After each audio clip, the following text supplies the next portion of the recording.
Dios. Amén, hermanos. Me gustaría llevarles al libro de Éxodo, que es el segundo libro, empezando por el principio de la Biblia, porque una de las cosas que yo he dicho muchas veces aquí, cuando leemos la Biblia no es un libro que se escribió hace 2 días. La Biblia tiene miles de años. Si los libros, las cartas, los capítulos que tenemos aquí en nuestras manos, es un tesoro impresionante. Yo creo que ninguno de nosotros, perdonen si me equivoco, pero yo creo que ninguno de nosotros tenemos en casa un objeto que tiene más de 3000 años de historia.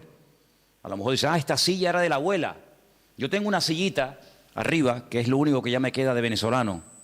Lo único que me queda ya, ¿no? Una sillita que cuando yo tenía, pues no sé si eran 3 o 4 años, en aquellos años vivíamos en un sitio que se llamaba San Bernardino, corríjame los venezolanos si me equivoco, después fuimos a vivir a Chacao, aún me acuerdo, ¿no?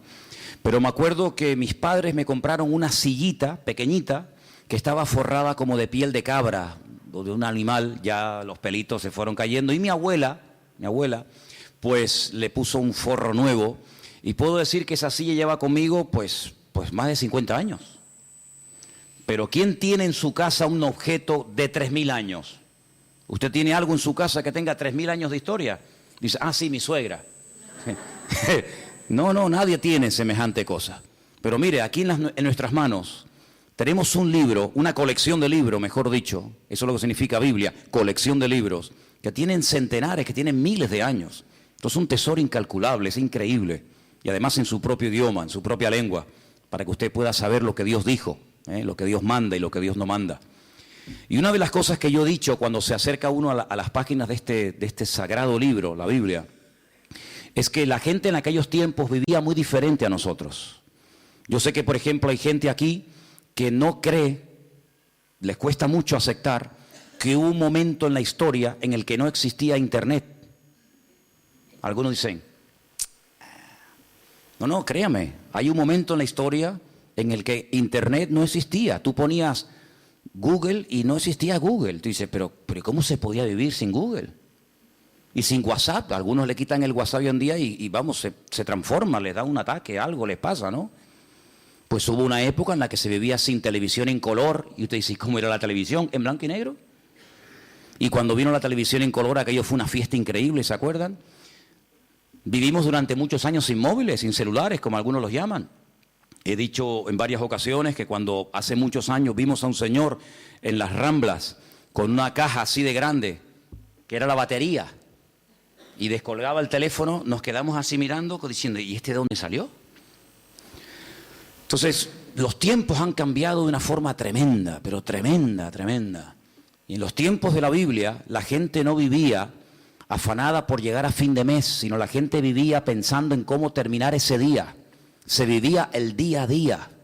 Por eso el pasaje que vamos a leer ahora refleja y explica muy bien que la bendición de Dios se prometía para el día a día.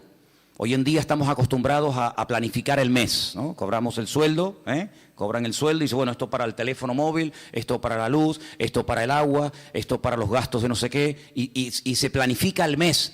Eso no existía, esa no era la mentalidad de aquellos tiempos. La mentalidad era vivir el día a día. Basta a cada día su propio afán o su propio mal, dice otra versión, ¿verdad? Y el pan nuestro de cada día, dánoslo hoy. La famosa parábola de los labradores, cuando van a trabajar a la viña, ¿qué se les pagó? El día de trabajo. Entonces, cuando la gente terminaba el día y decía, hoy he comido, hoy he usado ropa y hoy voy a dormir bajo techo, gloria a Dios. Mañana, como se decía, Dios dirá. Mañana Dios dirá. Pero ¿quién vive hoy en día al día? Nadie. La gente enseguida planifica y la gente hace planes y bueno, el verano que viene me voy a ir de vacaciones a tal sitio o dentro de 3 meses y por eso están las agendas y por eso hay tantas historias. Pero en la Biblia no era así. En la Biblia era vivir el día a día, desde que salía el sol hasta que se ocultaba el sol y ya está. Y hay un pasaje en el Antiguo Testamento, en el libro de Éxodo, capítulo 16, que voy a leer unos versículos para que vean qué interesante esta historia. Y dice, viendo los hijos de Israel, se preguntaron unos a otros, ¿y esto qué es? Ustedes saben la palabra maná, ¿no? Maná. La palabra maná en hebreo significa, ¿qué es esto? Maná. Majú, ¿qué es esto? Y por eso la palabra maná, que uno dice, bueno, ¿y qué significa? Significa literalmente, ¿qué es esto? Pues dice aquí, cuando vieron aquello, dijeron, ¿qué es esto? Porque no sabían qué es lo que era. Entonces Moisés le dijo, este es el pan que el Señor os da para que coman. Esto es lo que el Señor os ha dado, recoged de él cada uno según lo que pudiera comer, un gomer por cabeza, conforme al número de vuestras personas, tomaréis cada uno para los que están en su tienda. Los hijos de Israel, dice versículo 17, lo hicieron así, unos recogieron más y otros recogieron menos. Y lo medían por gomer, y no sobró al que había recogido mucho, ni faltó al que había recogido poco. Cada uno recogió conforme a lo que había de comer. Moisés les dijo, ninguno deje de ello para mañana. Algunos decían, ¿y si mañana no cae el maná? ¿Y si pasado mañana se agota? Vamos a recoger el lunes, para el martes, para el miércoles y para el jueves. Siempre ha habido gente así, ¿no? Pero el Señor le dijo, no. Ellos no obedecieron a Moisés. Algunos dejaron de ello para otro día y crió gusanos y hedió. Y se enojó Moisés contra ellos. Era una falta de fe. Creer que al día siguiente el Señor no iba a derramar su fidelidad era una falta de fe. Hoy ha caído el maná, sí, mañana otra vez y pasado otra vez, no se preocupen. Y lo recogían cada mañana, cada uno según lo que había de comer, y luego que el sol se calentaba, se derretía. No sé si han visto seguramente en alguna feria, en algún lugar por ahí, esa gente que tiene como si fuera un caldero y van haciendo una cosa así y crean como ese algodón. ¿Lo habéis visto? Ese algodón de azúcar que cuando lo coges con la mano te empegosta todo. El maná era algo así, era algo muy parecido a eso. El Señor les dijo, cada día ustedes van a ver una demostración de mi fidelidad. Cuando ustedes se levanten, ya el maná está allí. No van a tener que esperar a que caiga. Es decir, yo voy a ir siempre delante de ustedes. Cuando ustedes se levanten el lunes, ustedes recojan todo lo que vayan a comer para el día lunes. Y cuando se levanten el martes, recojan lo que vayan a comer el martes y así sucesivamente. Pero había gente que dudaba, había gente que decía, vamos a recoger para 3 o 4 días por si acaso. Vamos a recoger para toda la semana. ¿Y qué pasaba? Se les echaba a perder. Porque el Señor les estaba enseñando al pueblo en el desierto depender cada día de la bendición y de la fidelidad del Señor. Parece como que eso ya no forma parte de nuestro estilo de vida. Pero así es como deberíamos realmente vivir los creyentes. Hoy el Señor me ha bendecido, hoy el Señor me ha ayudado, hoy puedo dormir en mi cama, hemos comido, fíjate tú, hemos desayunado, almorzado, otros han merendado antes de venir al culto, otros antes de irse se ponen allí en el mostrador también a picotear, luego llegan a casa, vuelven a comer. Hermanos, Dios es fiel. ¿Cuál es la garantía de que mañana Dios me va a suplir mi necesidad que hoy me la ha suplido? ¿Cuántos dicen amén? Como Él no cambia, si Él hoy ha sido fiel, mañana otra vez volverá a ser fiel. Y yo tengo que fiarme de Dios. Yo tengo que depender del Señor, no de mes a mes, sino como dice la Biblia, el pan nuestro de cada día, dánoslo hoy. ¿Cuántos de los que están aquí hoy han comido? Veo que todos vienen vestidos. Algunos han venido en coche, otros caminando, otros en guagua. Cuando te vayas de aquí, cenarán, dormirán en sus camas. ¿Qué más queremos, hermanos? Dice la palabra de Dios, teniendo sustento y abrigo, estemos contentos con esto. ¿De dónde nace ese afán, ese agobio de venga y más y más? ¿De dónde nace? ¿De la Biblia? No. ¿De una relación sana con Dios? No, Señor. El cristiano sano, el cristiano que tiene una fe sana, completa, una fe coherente, una fe bíblica, no tiene que caer en ese afán, en ese agobio, en ese estrés, y la deuda, y no sé qué, y esto y lo otro. No, así no vivimos, así no tenemos que vivir los hijos de Dios. Los hijos de Dios tenemos que vivir de cara al mundo, de cara a la galería, con paz, con la tranquilidad de saber que nuestra vida está en las manos del mejor pastor del mundo, porque dice la Biblia, el Señor es nuestro pastor y nada nos faltará. ¿Cuántos dicen amén? Por lo tanto, en el Sermón del Monte, el Señor cuando enseña a orar a su pueblo dice, y el pan nuestro de cada día, dánoslo hoy. ¿Se puede orar por el pan nuestro de cada día? Claro que sí. Pero en ningún momento tenemos que estar preocupados por los próximos 15 días, por la próxima quincena, por el próximo mes. Eso no es bíblico, eso no es bíblico. El Señor quiere que aprendamos a depender de Él, a confiar en Él cada día, sin preocupaciones, sin agobios, sin estrés. Ya sé que esto a lo mejor suena a locura. Ya sé que la gente de la calle, la gente que no tiene a Dios, pues no viven así. Pero es que usted no tiene que imitar al mundo, usted tiene que imitar al Señor Jesucristo y obedecer su palabra. Hay un texto muy interesante que yo lo he leído muchas veces, de hecho no quiero exagerar, pero casi a diario lo leo, y se encuentra en Deuteronomio. Es un pasaje buenísimo, buenísimo, que de vez en cuando pienso yo que deberíamos de leer. Está en Deuteronomio capítulo 8, del versículo 11 en adelante. Es buenísimo este pasaje, de verdad que es una bendición de Dios el poder tener esto en nuestras manos. Dice, cuídate de no olvidarte del Señor tu Dios. Y yo pregunto, ¿y se puede acaso alguien olvidar de Dios? Porque te puedes olvidar, no sé, de las llaves, del móvil. Te puedes olvidar de dónde dejaste el coche. Yo me acuerdo hace años, venía por la calle esta de la iglesia con el casco de la moto en la mano. Y me metía en el bar de aquí al lado a tomar un cortado. Y un hermano, me dice, ¿de dónde vienes? Digo, no, tuve que ir abajo a Santa Cruz a hacer unas cosas. Y me dice, ¿y tú vas por la vida con un casco debajo del brazo? Digo, ¡ay, la moto! Y la dejé en la Plaza de España. Yo me vine desde la Plaza de España hasta aquí con la moto, con el casco de la moto debajo del brazo. Como eso, simplemente mirando el casco, sabes que, mijo, el casco es para usarlo en la moto. Pues me olvidé de la moto. Y un día tuve que llamar al segurita del Carrefour allí en La Laguna, porque para mí es que me habían robado el coche. ¿Y qué va? Me van a robar el coche estaba en otro sitio, pero volví loco a medio centro comercial. Mire, que me robaron el coche, que llame a la policía, que no sé qué, y el coche estaba donde yo lo había dejado, pero yo no me acordaba. Y a veces hemos visto en alguna playa por la megafonía, el niño Pedrito García Rodríguez, con una camisita roja y un pantalón amarillo y unos calcetines verdes. Se ha perdido, por favor. Pero perder a Dios, olvidarse de Dios. ¿Cómo se puede una persona, cómo se puede olvidar un joven, cómo se puede olvidar una familia de Dios? Pues hermanos, parece mentira, pero hay gente que incluso llegaron a servir a Dios y se olvidaron completamente de Él.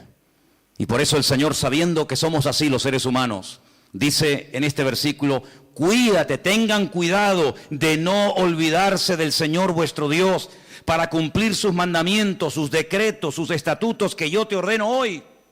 Versículo 12, no suceda que comas y te sacies y edifiques buenas casas en las que habites, y tus vacas y tus ovejas se aumenten, y la plata y el oro se te multipliquen, y todo lo que tuvieres se aumente, y se enorgullezca tu corazón, y te olvides del Señor tu Dios, que te sacó de la tierra de Egipto, de la casa de servidumbre, que te hizo caminar por un desierto grande y espantoso, lleno de serpientes ardientes y de escorpiones y de sed, donde no había agua, y Él te sacó agua de la roca del pedernal, que te sustentó con maná en el desierto, comida que tus padres no habían conocido, afligiéndote y probándote para a la postre hacerte bien. Y digas en tu corazón, mi poder y mi fuerza, la fuerza de mi mano, me han traído esta riqueza. Dice aquí, acuérdate del Señor tu Dios, porque Él es el que te da el poder para hacer las riquezas. ¿Cuántos dicen amén? Esa es mentira, ¿no? Gente que ha prosperado, gente que le ha ido bien en la vida, que en fin, que han aumentado sus negocios, su patrimonio, etcétera, y se les suba a la cabeza el éxito y digan, no, es que yo tengo todo esto por mi fuerza, por mi sabiduría, por mi poder. Usted dice, no, a mí eso no me puede pasar. No lo digas, porque como lo diga, a veces al final te va a terminar pasando. El hombre es así, hermanos. El hombre, mientras depende del Señor, se mantiene humilde, se mantiene sometido al Señor, pero como parece que a veces la riqueza o la abundancia se le vuelve en su contra, pueden incluso llegar a olvidarse del Señor, del Creador. Dice, el que te sacó de Egipto, el que cuando eras un esclavo y nadie daba un duro por ti, yo te compré y te saqué de la tierra de esclavitud y te conduje por el desierto y te di agua y te di maná y te di todo lo que necesitaba. Y ahora que llegas a la tierra prometida te olvidas de mí, porque crees que ha sido tu sabiduría, tu fuerza, tu experiencia en la vida la que te ha llevado de la nada a la cumbre, y te equivocas. Ten mucho cuidado y guarda tu corazón, dice la Biblia. Porque soy yo el que te da la sabiduría, soy yo el que te da el poder para hacer las riquezas. Y cuando el Señor le da a uno sabiduría para hacer negocios, y cuando el Señor le da sabiduría para hacer algo, aunque te salga bien el negocio, lo que has comprado, lo que has hecho, no te olvides siempre de darle la gloria y la honra al Señor. ¿Cuántos dicen amén? Así que tengamos cuidado, ¿verdad? Porque son más los que se han perdido, los que se han enfriado y se han apartado de los caminos del Señor en la abundancia que en la escasez. Parece mentira, pero así ha ocurrido muchísimas veces, ¿no? Así que estamos viendo a la luz de la palabra de Dios cómo hay que depender cada día de Él. Ahora, vivimos en un mundo, como dije la semana pasada, rodeado de mentiras y de mentirosos. Esa es la cruel realidad.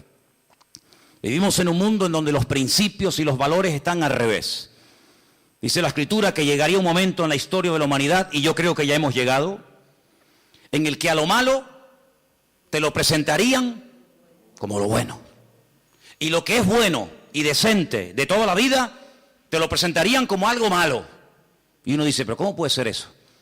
¿Cómo puede ser que la decencia, la fidelidad, el ser honesto, el vivir la verdad, el ser sincero esté mal visto y parece que le vaya mejor al ladrón, al sinvergüenza, al que roba, al que miente, al que engaña?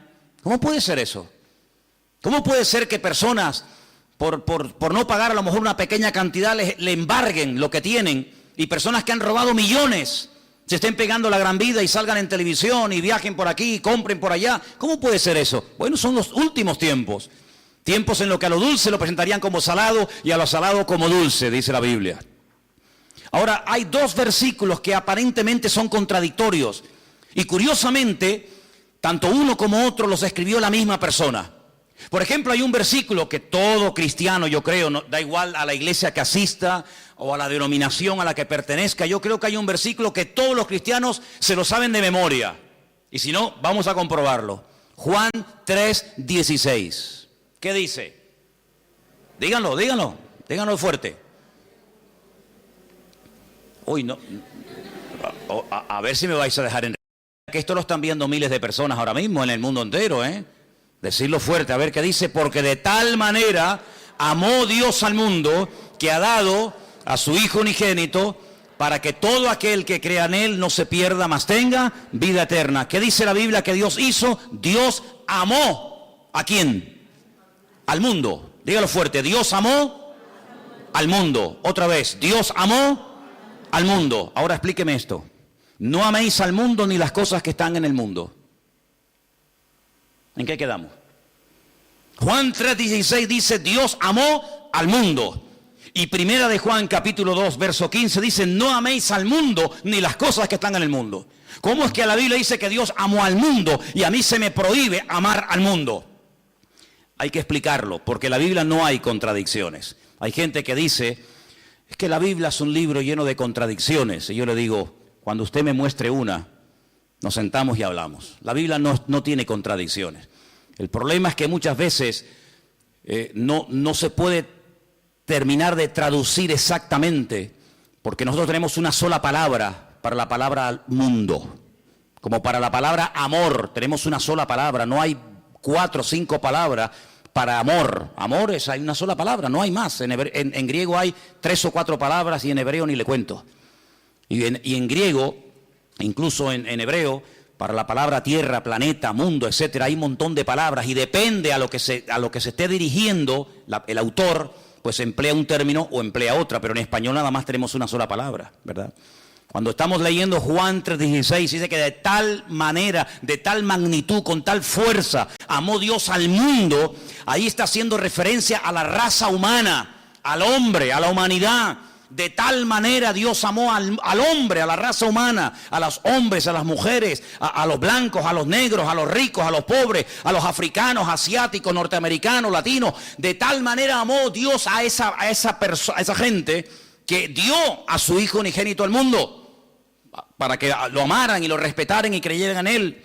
Pero cuando vamos a primera de Juan y encontramos otra vez la misma palabra, la palabra mundo, es la palabra cosmos. Y la palabra cosmos nos habla acerca de un estilo de vida, de unos principios, de unos valores que no son los nuestros. No son los nuestros. Usted no ha oído alguna vez la expresión de decir, mira, Di una mentira de estas piadosas. De hecho, incluso hasta cuando éramos católicos, se nos decía que había dos tipos de pecados. Bueno, se nos decía, no, se siguen diciendo. Pecados mortales y pecados veniales, ¿sí o no? Amigo. Es decir, que hay pecados que son graves delante de Dios y pecados que, bueno, que Dios hace la vista gorda, no pasa nada. Una mentirijilla de vez en cuando, para salir del paso, ¿sí o no? Eso se nos ha enseñado toda la vida. Cuando vamos a la palabra nos encontramos que hay un sistema, un estilo, una filosofía de vida que es totalmente opuesta a nuestro estilo de vida. ¿Por qué? Porque en el mundo, cuando 2 o 3 o 4 hombres se juntan en un bar, en un negocio, donde sea, y comienzan a hablar, ¿de qué suelen hablar? De mujeres. Y presumen de las veces que han engañado a sus esposas. Y presumen de que tuvieron relaciones con esta y con aquella y con la otra y con mengano. Sin embargo, eso en el círculo cristiano se nos tendría que caer la cara de vergüenza y darnos vergüenza de haber hecho eso. Son puntos de referencia completamente diferentes. Y en el mundo es normal mentir, y en el mundo es robar, pues decir, mira, sí, y era no, o no, cuando era sí, o decir, ¿cuánto tienes? 5, y es mentira, tienes 10. En el mundo todo eso es normal. Y cuando dice la Biblia, no améis al mundo, se refiere, no imites la forma como vive la gente. Una cosa es que Dios amó al hombre, y otra cosa es que Dios ame a los pecados del hombre, que son dos cosas completamente diferentes. Dios ama a un etarra, a un asesino, a un violador, ¿sí o no? Por supuesto que sí. Faltaría más, si no, madre mía. Pero eso quiere decir que Dios ama su estilo de vida. Eso quiere decir que Dios ama a la mentira, el engaño, el soborno, el adulterio, la fornicación, la extorsión. No, Señor. Una cosa es que Dios ame a la persona, y otra cosa es que Dios acepte y ame y tolere el estilo de vida de esa persona. No nos confundamos. Por eso dice la Biblia que cuando viene por ahí alguna persona que dice que yo soy cristiano, yo soy pastor, yo soy hijo de Dios, yo soy siervo de Cristo, yo soy esto, yo soy aquello, apóstol, como algunos van por ahí también diciendo, pues hermano, por sus frutos los conoceréis.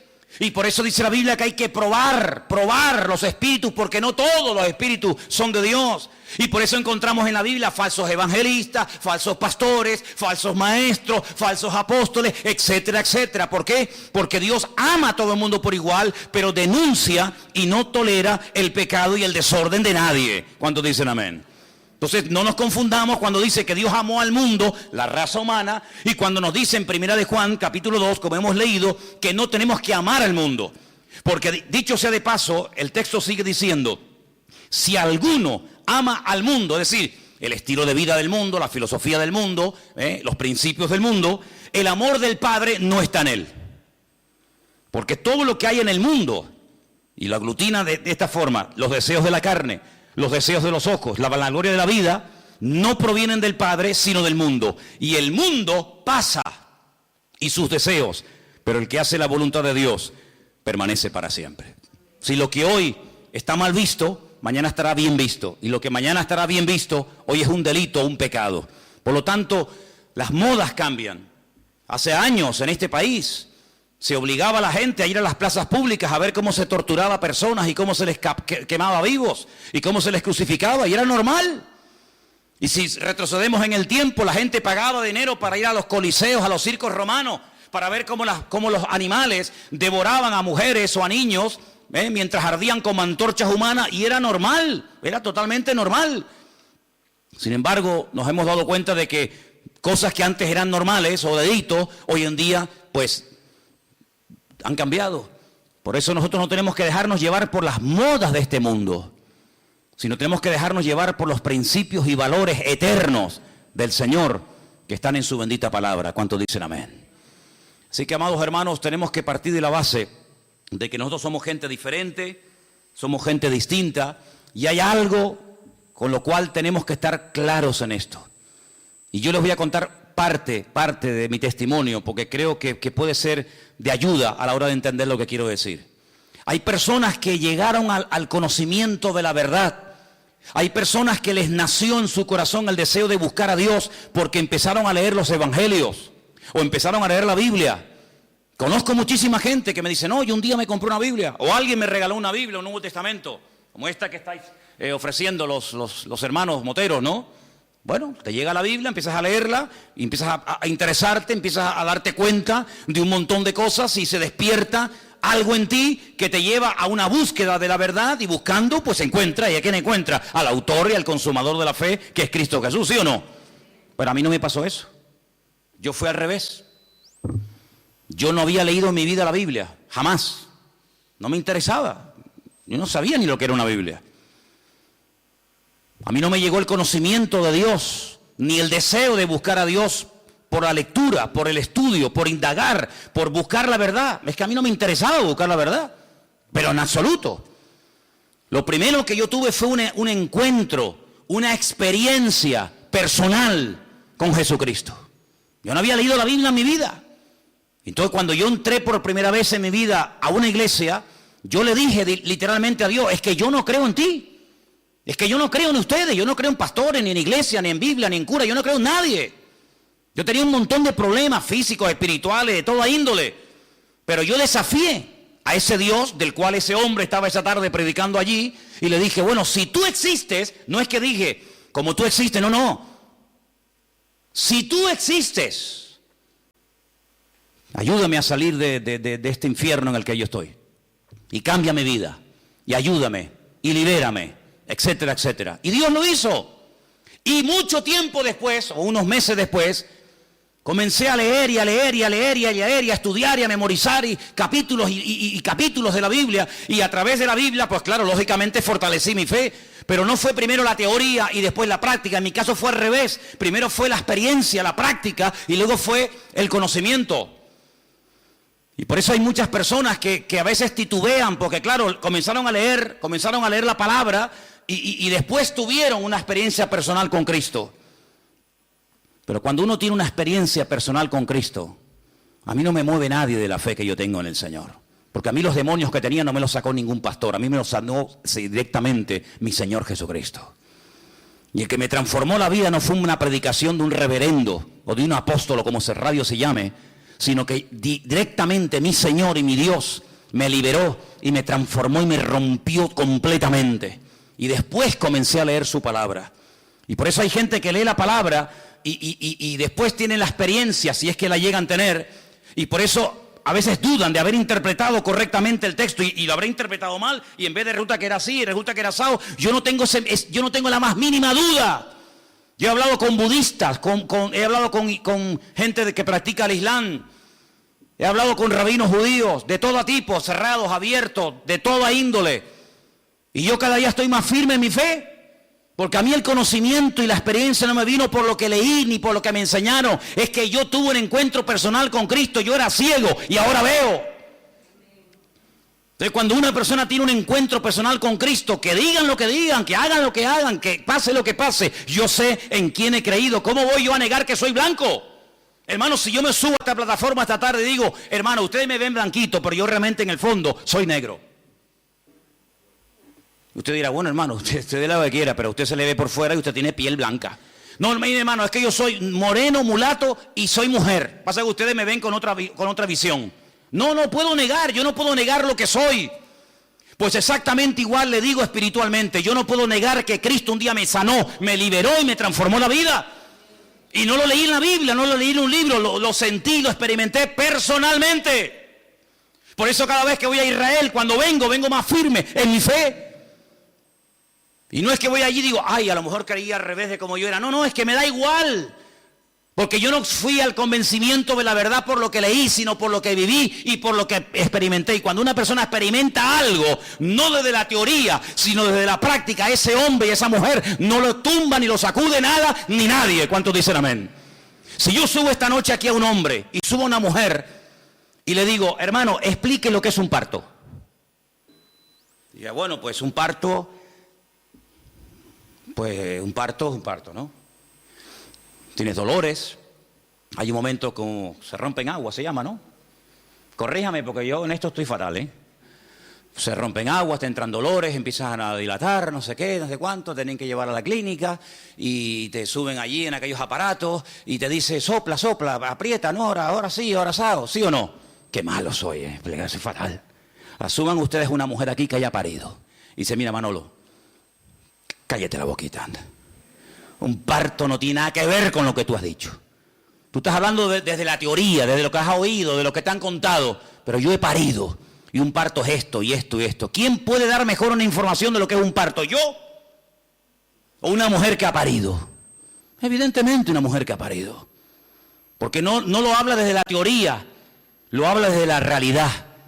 Desde el dolor. Lo habla desde la sensación de haber tenido esa criatura en su vientre y de haberlo sacado y ver la realidad de lo que es un parto. Y exactamente igual ocurre, amados hermanos. Hay gente que habla de Dios desde la teoría. Que si Dios es así, que si Dios es asado, que si no sé qué. Que hablas con un judío, te dice una cosa. Hablas con un musulmán, te dice otra. Hablas con un evangélico, te dice una cosa. Hablas con un mormón, te dice otra cosa. Hablas con un budista, te dice no sé qué. Y entonces tú dices, Dios mío, pero cada uno tiene una opinión diferente. Pero todos tienen la razón. No puede ser que los musulmanes digan que Dios no tiene un hijo y que los cristianos digan que Dios sí tiene un hijo. ¿Quién tiene la razón? ¿El musulmán o Dios? ¿O el cristiano? Porque yo pregunto, ¿Dios tiene un hijo o no tiene un hijo? Porque si no tiene Dios un hijo, entonces los musulmanes tienen razón. Pero si Dios tiene un hijo que se llamó Jesucristo o Yeshua HaMashiach y vino a este mundo a morir en una cruz y resucitó al tercer día, entonces este no dice la verdad la está diciendo este hombre. La pregunta que muchas veces me han dicho es ¿cómo es posible que un pueblo tan culto, tan sabio, tan preparado, personas que están todo el día desde que se levantan, créanme, desde que se levantan hasta que se acuesta, leen y leen y leen y leen y memorizan y aprenden y aprenden y aprenden, y me refiero al pueblo de Israel, ¿cómo es posible que ellos no crean que Jesucristo es el Hijo de Dios? Porque te explican otra cosa y te quedas con la boca abierta y te dicen arriba y abajo y el verbo, el ifil, el ipalel y el pual y te explican todas las conjugaciones del verbo. Pero cuando hablamos de Jesucristo no tienen ni idea. Y uno dice, ¿cómo es posible que nosotros que no hemos sido criados en este ambiente, por lo menos yo, tengamos las ideas más claras y podamos explicar no desde la teoría de un libro, sino de la experiencia personal, quién es y quién no es Jesucristo? ¿Cómo es posible que 14 veces se hayan equivocado los judíos nombrando a un Mesías que luego le salió el tiro por la culata? Lean la historia de Bar Kokhba. Una ruina trajo a Israel. ¿Quién lo apoyó? Uno de los rabinos más grandes en la historia de Israel, Rabí Akiva. Un hombre que fue capaz de morir torturado. Dice que mientras lo quemaban los romanos en el 100 y pico después de Cristo, con pinzas le arrancaron la piel. Y todos los trocitos de piel que le quedaban con un cepillo de púas, se la arrancaron. ¿Cómo es posible que un hombre que murió de esa manera torturado dijera que Jesucristo fue un impostor? Y después tuvieron a otro llamado Sibitai. Y ese fue una ruina total porque la mayoría de los judíos del mundo entero lo reconocieron como el Mesías. Y al final, cuando lo apresaron los turcos, cuando lo prendieron los musulmanes, le dijeron, o claudicas de esto, o te matamos. Y se convirtió al Islam. Y todavía ni se han recuperado. ¿Y cómo es posible que hace unos años, en todas las calles de Israel, en los taxis, en las guaguas, en los colegios, en la radio, en la televisión, por todas partes había pancartas, que viene el Mesías, que viene el Mesías, que viene el Mesías, el viejito Lubavitch, un viejito así chiquitito? Ese es el Mesías. Y resulta que se murió. Y todo el mundo dice, uy, ¿ahora?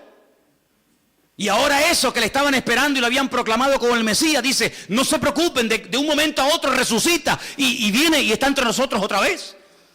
Y yo digo, Dios mío, ¿cómo es posible que esa gente tan culta y repito, tan sabia y que profundiza tanto la Escritura, se hayan equivocado tantas veces? No una, ni dos, ni tres, ni cuatro, muchas veces, proclamando a falsos Mesías. Bueno, es que eso está escrito. Eso no es producto de la casualidad. Es que eso ya lo profetizó el Señor en el libro de Isaías capítulo 29. Y quiero leértelo para que veas, es algo impresionante. Que lo que les ha ocurrido estaba escrito, estaba profetizado. Y no nos tiene que sorprender. Y dice en Isaías capítulo 29, a partir del versículo 10... ceguera e hipocresía de Israel. Fíjate qué curioso el capítulo, ¿no? Yo sé que los nombres de los capítulos no son, digamos, inspirados, originales, pero solamente se le llama a este capítulo la ceguera espiritual de Israel. Y mira lo que dice aquí. Porque esto se escribió antes del nacimiento de Cristo, no se escribió en el Nuevo Testamento. Ah, claro, eso lo escribió Pablo, lógico. Es normal que Pablo o Pedro o Juan o Santiago o Mateo digan eso. No, no, no. Esto lo escribió Isaías antes del nacimiento de Cristo. Cómo él proféticamente recibe la revelación de cómo iba a actuar esa gente. Y dice así: porque el Señor derramó sobre vosotros espíritu de sueño. Esto es un judío hablándole al pueblo de Israel. Dios derramó sobre vosotros espíritu de sueño y cerró los ojos de vuestros profetas y puso velo sobre las cabezas de vuestros videntes. Ahora entiendo. Ahora entendemos, claro. Y os será toda visión como palabras de libro sellado. Por eso leen y leen y leen y leen y memorizan y aprenden y no entienden. El cual si dijere al que sabe leer y le dijeren, lee ahora esto, él dirá, no puedo porque está sellado. Y si se le diera el libro al que no sabe leer, le dicen, lee ahora esto, y él dice, es que no sé leer. Dice pues el Señor, escucha bien la explicación de Dios, estas son las palabras de Dios al pueblo de Israel, porque este pueblo se acerca a mí con su boca y con sus labios me honra, pero su corazón está lejos de mí. Y su temor de mí no es que un mandamiento de hombres, como dice otra versión más cercana al original, un mandamiento enseñado y aprendido de memoria, que les ha sido enseñado. Por tanto, he aquí que nuevamente excitaré yo la admiración de este pueblo con un prodigio grande y espantoso, porque perecerá la sabiduría de sus sabios y se desvanecerá la inteligencia de sus entendidos. Ahora puedes ver cómo un niño en la escuela dominical, un domingo a la tarde, es capaz de ver en Juan capítulo 1, cómo el verbo, que en un principio era Dios, se hace hombre, se humana, se encarna y habita entre nosotros y vemos su gloria. Y no tiene ningún problema en aceptar eso. Y después te encuentras a un hombre que lleva 70, 80 años de su vida leyendo 16 horas por día la Biblia, de por la mañana hasta por la noche. Y es incapaz de ver a Cristo en las Escrituras. ¿Por qué? Porque el profeta Isaías dijo, en los últimos tiempos derramaré un espíritu de ceguera en vuestros videntes, en vuestros profetas, en vuestros sabios, de tal manera que van a leer y dice como que no lo puedo leer porque no lo entiendo. Es como si estuviera sellado. Increíble, increíble. Ya sabemos que en los últimos tiempos el Señor tratará de una forma especial. Pero lo importante es que todos y cada uno de nosotros valoremos el hecho de haber podido entender el Evangelio, porque haber entendido el mensaje, el propósito por el cual Cristo vino a este mundo nos ha cambiado la vida, ¿sí o no? Cuando una persona encuentra la verdad, yo no tengo que buscar nada más, créanme, yo no tengo una insatisfacción diciendo, oye, estaré en la verdad, me habré equivocado, me habrá engañado esta gente, y a veces resulta que yo he creído en esta iglesia evangélica y ahora resulta que estoy en la mentira, me he metido en una secta, me están comiendo el coco, a veces resulta que en vez de este camino era el otro, ay, madre mía. Es que yo sé en quién he creído. Yo no me convertí a la iglesia evangélica. Yo no soy representante de la iglesia evangélica. Yo soy embajador de Cristo y Cristo fue el que cambió mi vida. Y me reúno aquí porque con ustedes me siento a gusto y porque creo que todos tenemos una experiencia en común. Pero si así no fuera, probablemente buscaría otro lugar donde poder congregarme. Pero no porque me haya convertido a una iglesia llamada iglesia evangélica. Yo no me he convertido a nadie, ni he cambiado de religión. Yo he pasado de muerte a vida, porque Cristo ha perdonado todos mis pecados y de ahí no me muevo ni a palo. ¿Cuántos dicen amén? Y por eso tenemos que tener bien claro, ahora que se nos está yendo el año, ahora que estamos llegando a la recta final, ¿estás hoy más firme en tu fe que el 1 de enero? ¿Estás hoy más firme, más bien anclada en las cosas del Señor que hace 4 o 5 meses atrás? Espero que sí. ¿Cuántos dicen amén? Quiero leerles un versículo en esta tarde.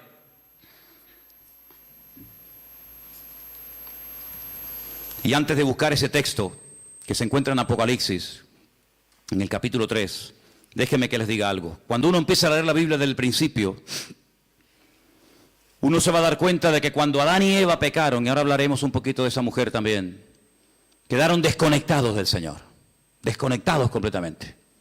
Todo cambió, todo. Aquel hombre y aquella mujer eran perfectos. Y usted y yo no somos perfectos, sabíamos eso, ¿no?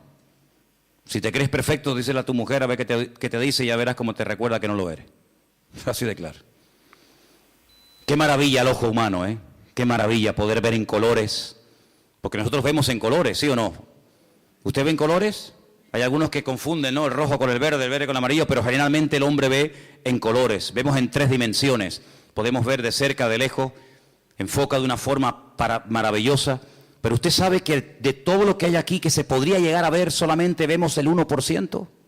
Nuestro ojo solamente percibe el 1% de todo lo que podríamos llegar a ver.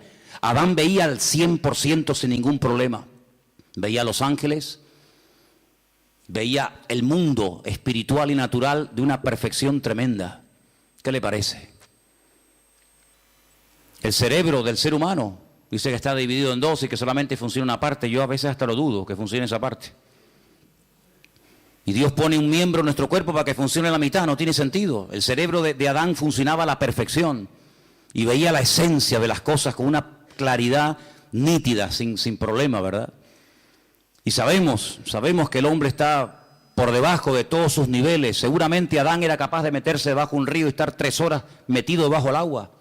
Y veía perfectamente, porque era un ser perfecto, completo, no le faltaba nada. Probablemente, sabe Dios, hasta con el pensamiento podría trasladarse de un lugar a otro y volar. Yo qué sé lo que aquel hombre podía haber llegado a hacer. Sin embargo, el pecado lo deterioró todo. El pecado lo reventó todo. No somos ni la sombra de lo que un día el Señor creó. El mundo era perfecto, el mundo que tenemos no es perfecto. Vayan a Madrid ahora, van a ver esa capa, esa nube negra encima, ¿verdad? El otro día las imágenes de Pekín, los pobres chinos con máscara, allí ahogándose, asfixiándose. Este mundo no tiene nada que ver con el mundo perfecto y maravilloso que el Señor creó. Pero a pesar de la rebelión y del pecado del hombre, Dios proveyó un sistema, eran los sacrificios. ¿Y qué hace Abel? Presenta un sacrificio ¿para quién? Para él. Él tiene deseo de acercarse a Dios y presenta un sacrificio para él, pero no lo podía hacer para otra persona. Pero cuando avanzamos en la historia, vemos que llegamos a Egipto y vemos que ya Dios dice, bueno, ahora no solamente el hombre puede acercarse a Dios a través de un sacrificio de animales, sino que ahora el papá, el cabeza de la casa, puede presentar un sacrificio para la familia. Y dice que sacrificaban un cordero para toda la familia. Así que de uno individual pasó a toda la familia. Y después resulta que cuando seguimos avanzando en la relación con el Señor, encontramos que una vez al año se mataba un cordero para toda la nación. Así que pasamos de uno, pasamos a la familia, y de la familia pasamos a la nación. ¿Pero de qué nación estamos hablando? De la nación de Israel. ¿Y todas las demás? No entran, están fuera del pacto, están fuera. Pero cuando vino el Señor Jesucristo, ¿por quién vino a morir? Por toda la raza humana. Y ahí entramos tú y yo, queridos hermanos, los que estaban, los que aún no habían nacido. Y por eso yo te pregunto en estos últimos días, en estas últimas semanas que nos quedan para concluir este año 2015, ¿tú has tenido ya tu encuentro, tu experiencia personal con Cristo? ¿O simplemente lo que estás es aprendiendo y creciendo en el conocimiento? Está bien todo eso, pero lo importante no solamente es saber muchas cosas, sino tener tu experiencia con el Señor. Porque si mañana nos quitan las Biblias, si mañana nos cierran los templos y ya no podemos depender de un culto, de una predicación o de un pastor, ¿qué va a pasar con nosotros? Nada. ¿Por qué? Porque estamos conectados a través de nuestra propia experiencia con la fuente de la vida, porque tenemos nuestra propia experiencia con Cristo. Y ya no dependemos de un pastor, de una iglesia, de un predicador, del internet, sino dependemos directamente de nuestro Señor Jesucristo. ¿Tú tienes esa línea directa con Él? ¿Tú lo conoces como tu Señor y como tu Salvador? ¿O como el Dios que aquí se predica?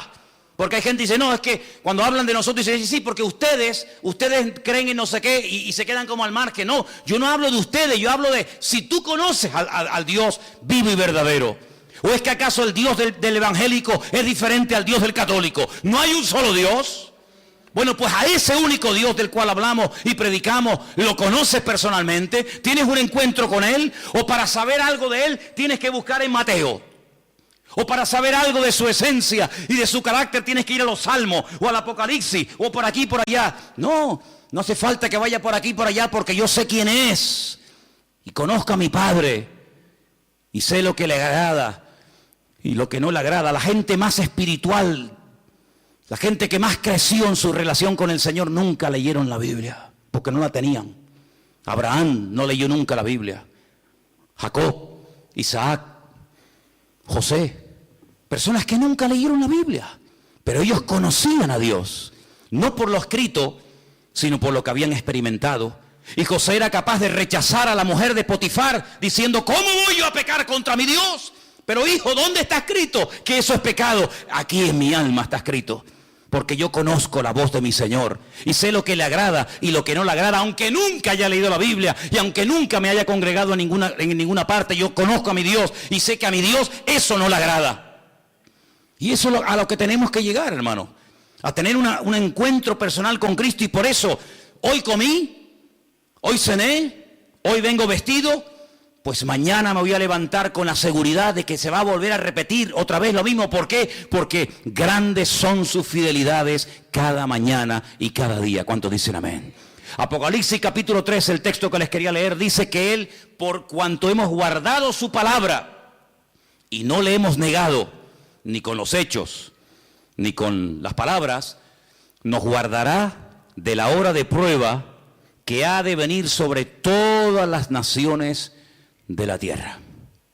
El otro día, creo que lo comenté y termino, decían que en los estatutos, en las leyes de la ONU, hay un artículo que dice que cuando 5 naciones pelean, cuando 5 naciones, digamos que entran en un conflicto bélico, en ese artículo se encuentra la expresión de que ya se puede hablar de una tercera guerra mundial.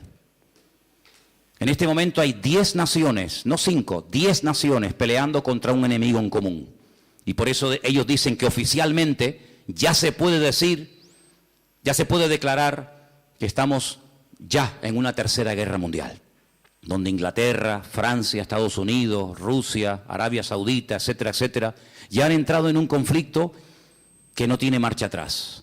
Estamos en la recta final no solamente del 2015, estamos en la recta final de la historia de la humanidad. Y en estos últimos tiempos, el Señor todavía sigue llamando a los corazones de los seres humanos. En estos últimos tiempos todavía el Señor tiene interés por ti y por mí. Yo no sé qué ha visto en nosotros, pero Dios no va a parar hasta que tú le entregues tu vida y hasta que tú le entregues tu corazón al Señor. Y yo doy gracias a Dios de que Él se ha empeñado en salvarme, de que Él se ha empeñado, está empecinado en transformar mi vida. Claro, uno siempre se escuda, ¿no? No, es que yo soy no sé qué, es que no. Mira, solamente sé una cosa. Da igual dónde hayas nacido, da igual la religión que hayas practicado, tal vez ninguna. La cruda realidad es que todos delante de Dios estamos desnudos y todos urgentemente le necesitamos. No hay un verdadero cambio. Una persona puede cambiar y estar una temporada buena, pero eso no es lo que yo buscaba. Porque yo también, cuando estaba sin Cristo, también tuve mis buenas temporadas. Fueron las mínimas. Pero aquí lo que queremos no es solamente cambiar, dejar ciertas y determinadas cosas, o hábitos, o sustancias, o me da igual. No. Aquí lo que queremos es cambiar de vida. Y no se puede cambiar de vida, no se puede estar permanentemente sin meter la pata, perdonen la expresión, no se puede estar permanentemente, digamos, viviendo en victoria, en bendición, no se puede, es imposible. Y usted dice, bueno, ¿qué esperanza me está dando este hombre? Humanamente, ninguna, no hay posibilidad de cambiar, solamente a través de Cristo Jesús. ¿Cuántas personas lo han intentado? Curas de sueño, acupuntura, de todo lo que te puedas imaginar. Tarde o temprano vuelven otra vez al mismo rollo. Porque no hay libertad verdadera hasta que conozcas a Cristo Jesús. No te hablo de la iglesia. Si usted busca otra iglesia que le guste más, que te guste por lo que sea, váyase a esa, no tenga problema. Usted váyase a donde mejor se encuentre. Pero no te olvides que las iglesias no están para cambiar a nadie, sino para decirte quién es el que cambia. Y el que cambia es nuestro Señor Jesucristo. Cierra tus ojos ahí donde estás. Quiero que oremos en esta tarde de verdad, de todo corazón, y le pidamos al Señor que abra nuestros ojos, que quite la ignorancia, la ceguera de nuestra vida, para que nos demos cuenta de que la única manera de salir de este sistema falso, maligno, es a través de Cristo. Salir de este círculo vicioso, salir de esta rueda que gira y gira y gira y no nos lleva a ninguna parte. La única manera de poder vivir en victoria es a través de Cristo Jesús. Y por eso en esta tarde estamos agradecidos con el Señor Porque Él nos enseña un nuevo estilo de vida basado en la libertad, no en el miedo, en la libertad gloriosa de los hijos de Dios. Ninguna condenación hay para los que están en Cristo Jesús.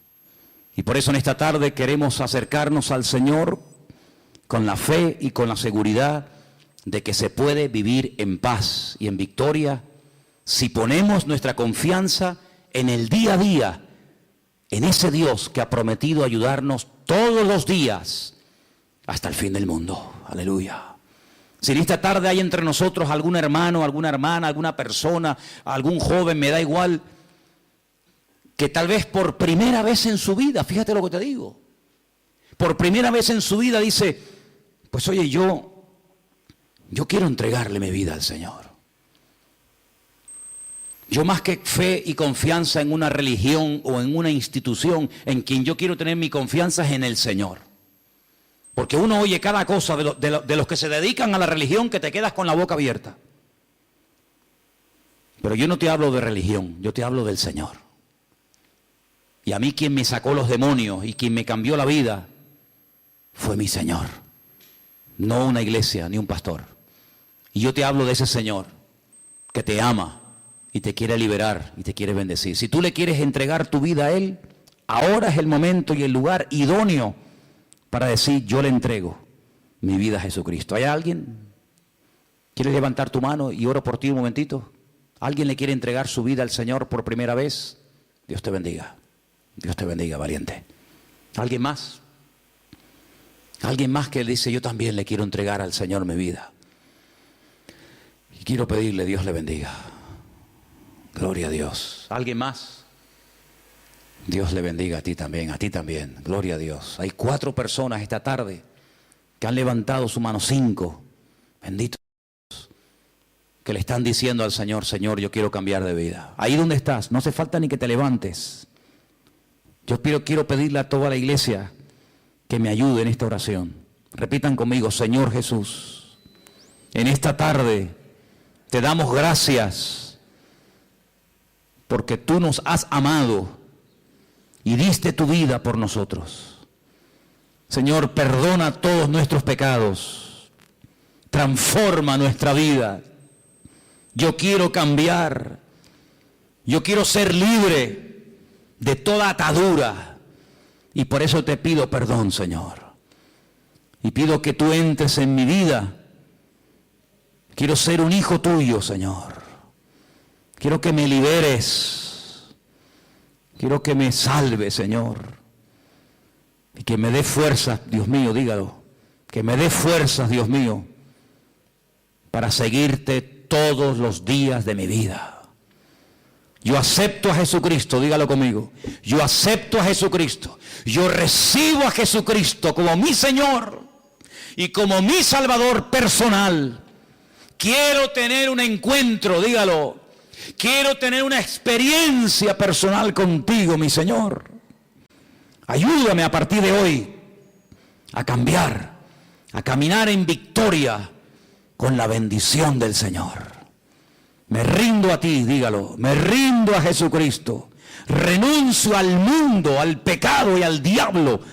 Y confieso que a partir de hoy, Jesucristo será mi Señor y mi Rey. Te lo pido con todo mi corazón, en el nombre del Señor Jesús. Amén y amén. Fuerte ese aplauso al Señor, aleluya. Dígale gracias, Dios mío, aleluya.